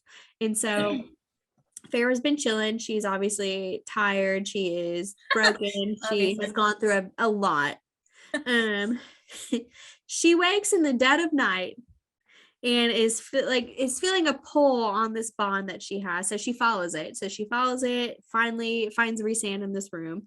They have a very just deep heart to heart kind of going over again, why he did things the way he did, apologizing for everything she's gone through. Essentially they create this friendship. Yeah. Like no one else is friends with Rhys, but he and Farah have been through so much. They're buddies now. Yeah. It's a trauma bond. It's very powerful. He has only stayed because he wants to, see this through. He wants to help with the reconstruction of Prythian. As he is leaving, though, something happens. Something crazy has happened, and he is like shooketh. Yeah, there is shock written all over his face. Like he hugs Farah, like they touch briefly, and like just something has spooked this man so much that he disappears from the face of the earth. Yeah, like he literally disappears before Farah's like he poops out of existence. She's like, what's the matter? And like in the middle of her sentence, like he's gone. Like he doesn't want to talk about it. Yeah. So she's like, wow, that was awfully strange. Awfully strange. But I think I'm gonna go back to bed now because it's late or early. Story ends. Tamlin's like, Farah, baby girl, let's go home. Like, let's go home, back to the spring court. Stop. Yeah, that is how the story ends. No, that's like when you said baby girl, it's like when Rhys finds her at Cal and Maya, like, are you lost, baby girl? So yeah, our story ends with Farah. She is with the love of her life, Tamlin. Mm-hmm. Things seem to be happily ever after. Are they? I don't know, because she's broken. She is shattered. Yeah, she's not doing she's well. Like, I have to live forever knowing that I murdered these two in cold blood. Yeah. But I'm gonna try to do it for the sake of Tamlin. So they run off to the sunset, back to the spring court at the end. Exactly. So we have discussed now like the actual like the entirety of the book, but now we're going to go through and talk about some things that happen throughout the book. So I'm going to start us off with symbolism. I love symbolism. So I could have done a lot more, but I kind of I focused on 3 things that I think are the most important in this book. So first of all, the bow and arrow. So for Farah, the bow and arrow, it symbolizes life and death, like because she is forced to learn how to hunt to keep her family alive. But in doing so, she has to take the life of another creature. And she has kind of a flashback moment. And actually, I don't think the first time she hunted was with a bow and arrow. Technically, I think it was with a knife. She killed a rabbit for the first time.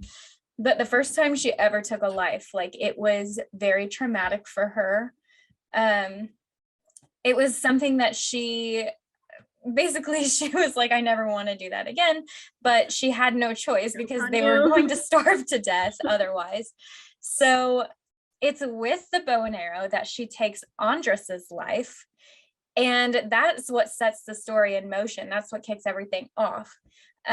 Once she's in Prithian, however, Lucian like takes her on a hunt and stuff, because they're like, we hear you like hunting, I don't know, like, so we're gonna go hunting. So she has a bow and arrow with her while she's going on these hunts with Lucian, but she doesn't kill anything, because she is in a place now where food is so plentiful, like she eats herself sick like the first night she's there. So she doesn't need to hunt to survive anymore, so she's not interested in taking the life of anything. Later, when she has captured the Surreal, she has the Surreal caught in like a snare that she fashioned. But when the Naga arrive, the Surreal's life is in danger as well. So she has a bow and arrow with her for self-defense. She actually shoots her first arrow into the snare to release the Surreal. So at this point, she's become more sympathetic to the Fae, and she puts the life of the Surreal above her own. So she, at this point, the bow and arrow has kind of shifted from a symbol of like what's keeping her alive to like something that's keeping others alive around her. Which, I mean, I guess it was that too in the beginning, because her family was eating as well, but you know what I mean.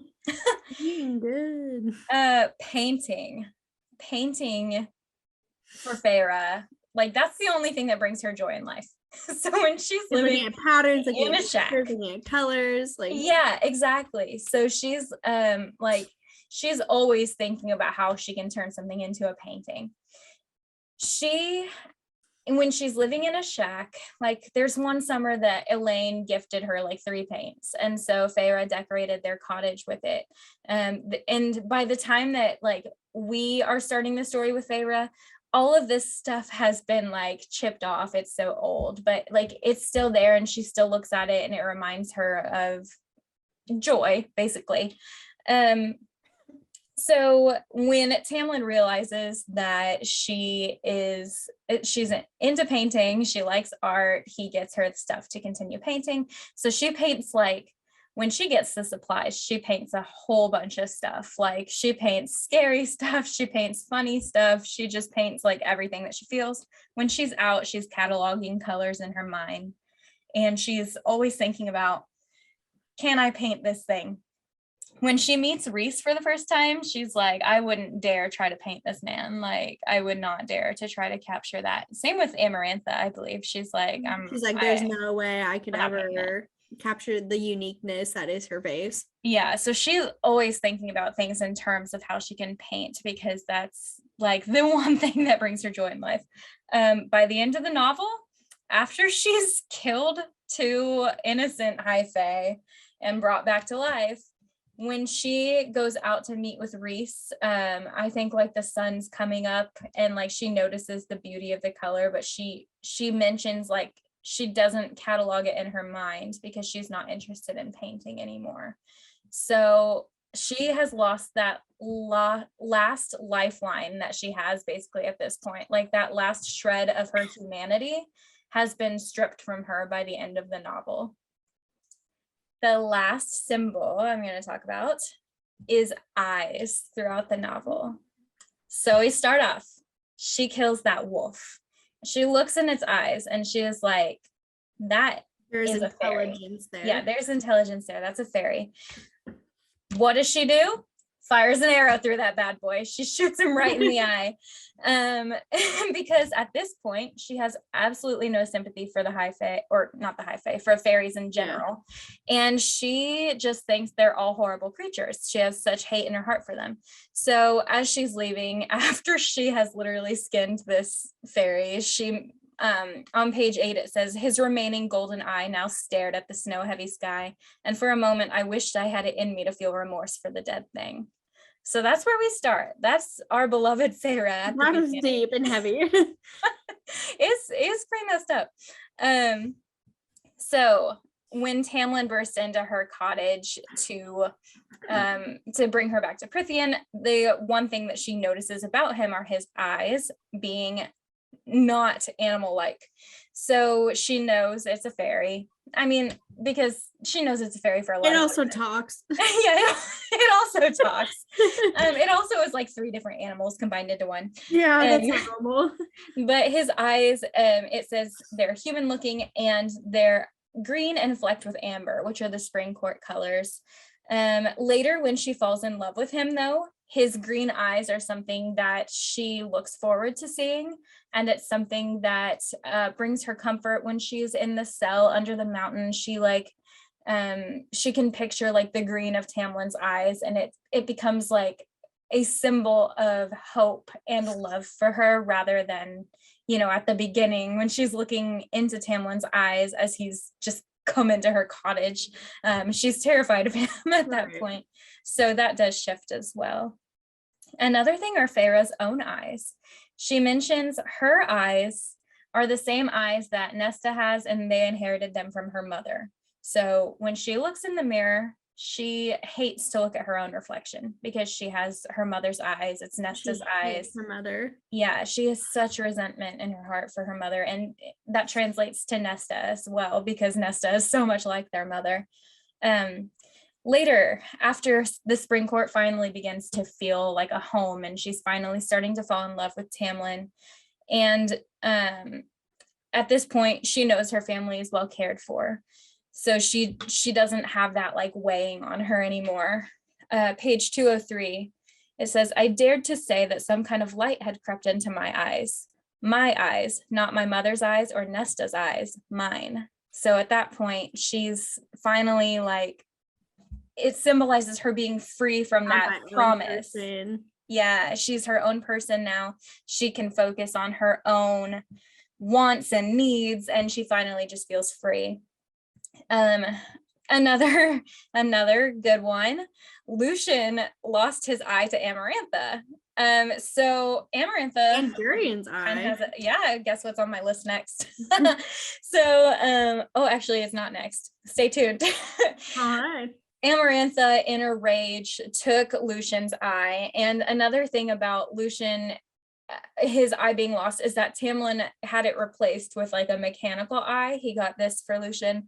And to Farah, that symbolizes like judgment and scrutiny.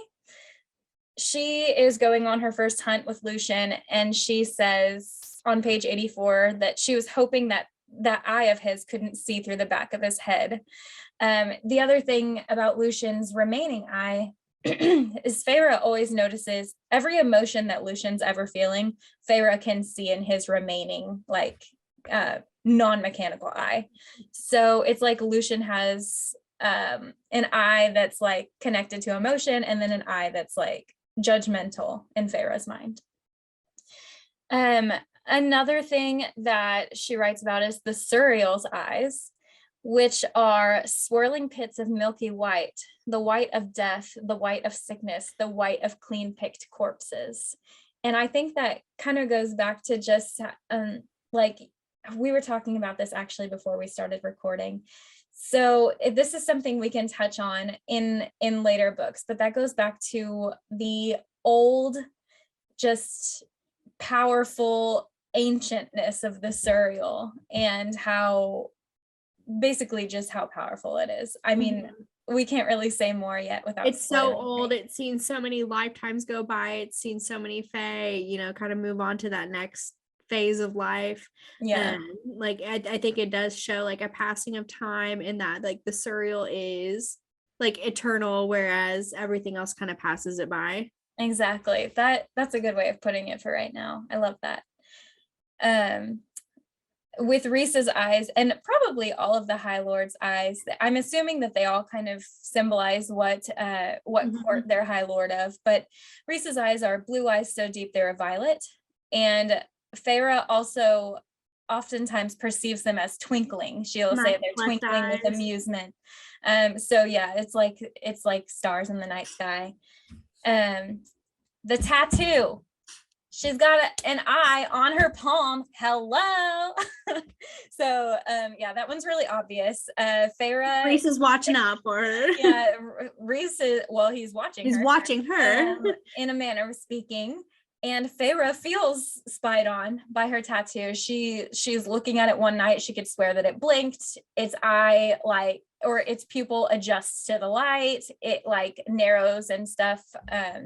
So yeah, Reese is using it to watch Farah in a manner of speaking, and Farah feels a bit uneasy about that. And then lastly, Durian's eye. So Durian is the guy who betrayed Amarantha's sister. He was a human, and Amarantha's hatred of humans all comes back to Durian screwing over her sister. So Durian led the rebellion against Amarantha and the King of Hybern. Yes, during the war. Tricked her sister into falling in love with him for information, and then ended up killing Clithia. Just spinning Amarantha into an absolute rage. Probably one of the reasons she is so unhinged the way that she is now. I think that's fair. Yeah. Because, well, obviously she's bothered by it. She wears one of Durian's bones on a necklace, and also wears a ring made of Durian's eyeball, which is so conscious. She has attached his consciousness to his eyeball in this ring. So he's forced to watch everything Amarantha does for eternity. Or, you know, for the rest of Amarantha's life, I should say. So yeah, that sums up some of the main symbols that I think recur throughout the book. And honestly, I'm interested to pay attention as we reread the other ones. If I know painting sticks around. We'll see if eye sticks around a lot. I know bow and arrow probably not so much. Not really. As we move on. But yeah, that'll be kind of a fun thing to see how those adjust as we move forward. Yeah, we'll just, wrapping up, going over some of the theories that, you should pay attention to or kind of keep your eye out over the next couple of books. I do think it's something that's eventually going to kind of tie into everything. Farah's mom is a character that is, talked about quite a bit throughout the book, but is never really described too often or really has gone into detail much about who she is. Some very interesting things about Farah's mom, though, obviously starts with the vow that she made Farah take. She made her promise at the age of 9 to take care of her family. As you can see later on in the book, bonds are, a huge deal to the Fae. The bond that Farah has created with Reese, or the promise she's created with Reese, it was, set in ink. Essentially, it's a lifelong thing, and there's repercussions if you break these bonds. So the fact that Farah and her mother took these so seriously, does kind of allude to the fact that that is something that was taken from the Fae a long time ago. One theory that I have is that Farah's mom is somehow connected to the Fae, whether that be she is a descendant or she has spent some time amongst the Fae. I do think she is connected to them. The bond's a good deal of that, or the vow's a good example of that. I do also think, just in terms of Nesta herself, so she is immune to Tamlin's glamour. That is not normal. In the beginning of the book, they even say how humans don't have any sort of magic. There's no magic left on that side of the wall. There's no reason why she should be immune to his glamour. There's no reason why her mental shield should be, that high to where she's immune to it. So I do think that there is something involved there. Absolutely. Tamlin also, go ahead. Well, I was just going to say, still touching on Farah's mother, Farah's name, assuming that her mother named her, which is probably the case, it comes from an ancient Fae dialect. And why, in a world where mortals hate the Fae, why would you name your kid after a fairy language? So unless you're, somehow connected to them. Exactly. And in the beginning of the book, Tamlin is talking with Farah about, just old tales that they've heard about the Fae and some incorrect things that they've been told about them. And when Farah's like, what do you mean you can't lie? What do you mean iron doesn't affect you? Tamlin's like, did your mother not tell you anything about us? And Farah is essentially like, no, my mom's not in the picture. And so I always thought it was very strange that he would ask, why like, has your mother not told you about us, when he knows for a fact her mom is not in the picture, her dad is the one who is raising them.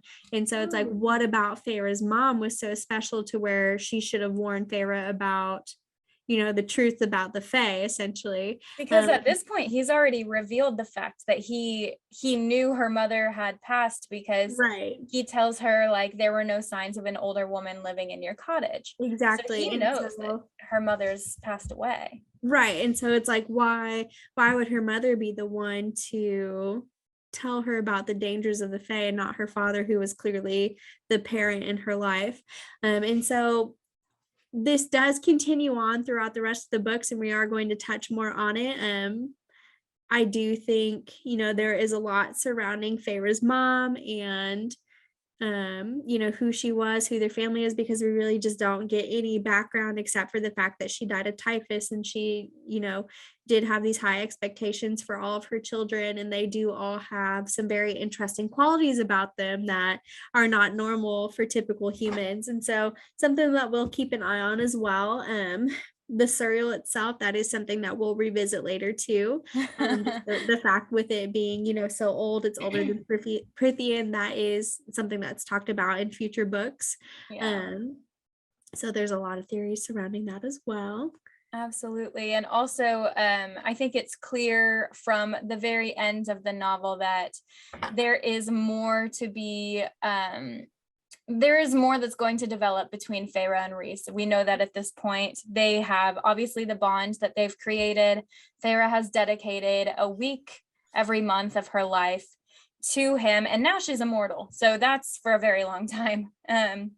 Additionally, with him being, as he's about to leave, just being completely shocked after, like trying to say goodbye to her and then just disappearing without explaining himself, we know that there's more to see there. So what? I don't know, but find out. We find out when we continue looking next Monday at A Court of Mist and Fury. It's the second installment of. Well, that'll be actually a couple Mondays. Oh, sorry, and 2 Mondays. And 2 Mondays. 2 Mondays when we look at A Court of Mist and Fury. So the second installment of this series, following more about Farah and her, journey into being an immortal fae. Absolutely, and I can't wait. So next Monday, actually, we are going to have our first mini-sode, and we're going to talk about the Hulu adaptation of ACOTAR. So we're gonna share our fan casts with you. We do want to ask that if you have any theories or fan casts of your own that you'd like us to kind of talk about on here, that you can email those to us. Our email is sorry. No, you're fine. Our email is thesisterswarden@gmail.com, kind of like the Brothers Grimm, but like, you get it. The sisters. Also, like, if you have any thoughts about anything we've talked about today or anything you want to add on, email us as well. We would love to hear from you guys. Yeah, absolutely. Or if you have anything, if you've read more of the books in the series already and want us to mention things when we cover those books, that would be really fun.